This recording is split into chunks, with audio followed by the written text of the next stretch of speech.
Freshdesk is a comprehensive tool for managing customer service. Here's how to use it effectively. Sign up and log in. Create an account on Freshdesk and log in to access the dashboard. Configure your help desk. Navigate to Admin, General Settings to set up your support email. Configure your help desk and personalize your portal with your company's branding. Manage tickets. Customers can submit tickets via email, web forms, or chat.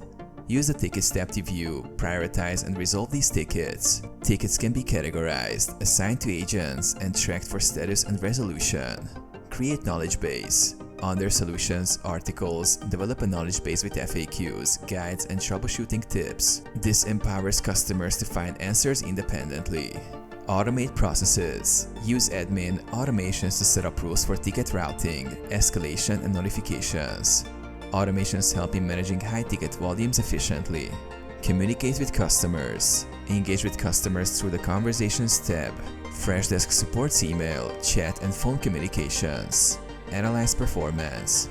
Use reports to monitor metrics such as ticket resolution time, agent performance, and customer satisfaction. This data helps in optimizing your customer service operations.